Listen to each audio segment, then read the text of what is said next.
She's up there on that hill somewhere, though her grave has long been lost, and her rest is disturbed, for she walks without a word among us who count her cost.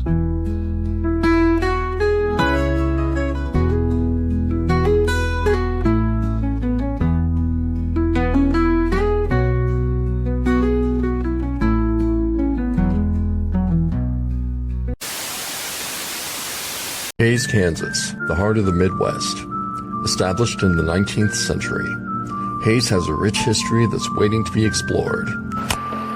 The charming downtown district and Fort Hays Museum are just two of the shining relics of this once wild land.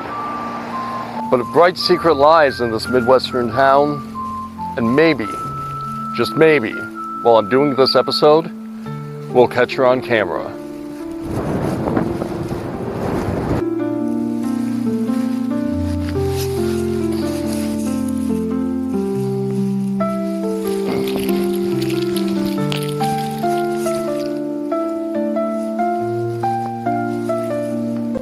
Welcome to Colorado Spirit Seekers.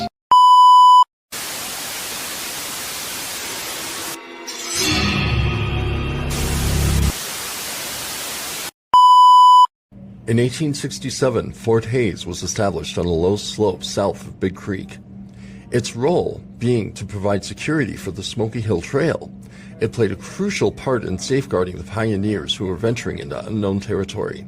Throughout its history, Fort Hays was at the center of many important events, including the Battle of Preacher Island and the construction of the Union Pacific Railroad. Life at Fort Hays wasn't easy. They faced harsh weather conditions and constant attack from Native American tribes. In August of 1867, a cholera epidemic had broken out among the tents of over 1,000 troops, and the cholera soon spread to the 1,200 railroad construction workers that were working nearby as well. One angel of mercy named Elizabeth Pauley sought to help the sick and dying soldiers deal with what were, for many, their final hours. Elizabeth often spent her evenings walking along the elevated limestone bluff, situated a mile and a half southwest of the fort, now called Sentinel Hill, finding solace and comfort in aiding the sick when not engaged in her duties. When it became apparent that Elizabeth had contracted the disease, she requested her husband to bury her on the hilltop. However, a deep patch of limestone made it impossible to carry out the burial as planned. Consequently, she was laid to rest further down the hill near the fort.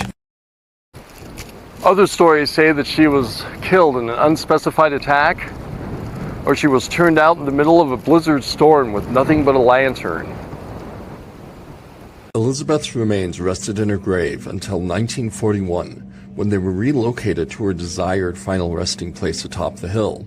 In her original grave, a stone monument was erected to honor her memory.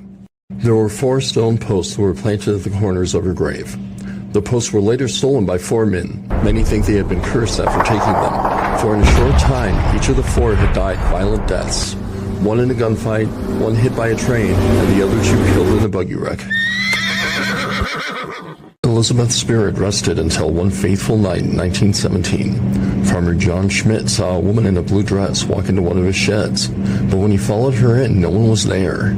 On an intensely foggy night, a policeman on patrol near Sentinel Hill radioed in headquarters that he had just hit a woman dressed in blue wearing a white bonnet. But when he got out of the car to check on the victim, no one was there. Many of the residents in Hays, Kansas to this day tell stories of a woman that is holding a blue lantern as she walks across the Fort Hays property. The lonely grave continues to be a long-standing mystery in the county that she was buried in. While multiple bodies have been exhumed from the farms and ranch land surrounding the hill, none was conclusively shown to be that of Elizabeth Pauley.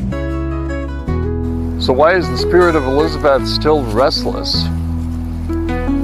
Is it because she hasn't found her final resting place? Is it because she's still looking for soldiers that she can help? Or is she merely just looking for that hill that she loved so much to find a peace of mind? We may never know.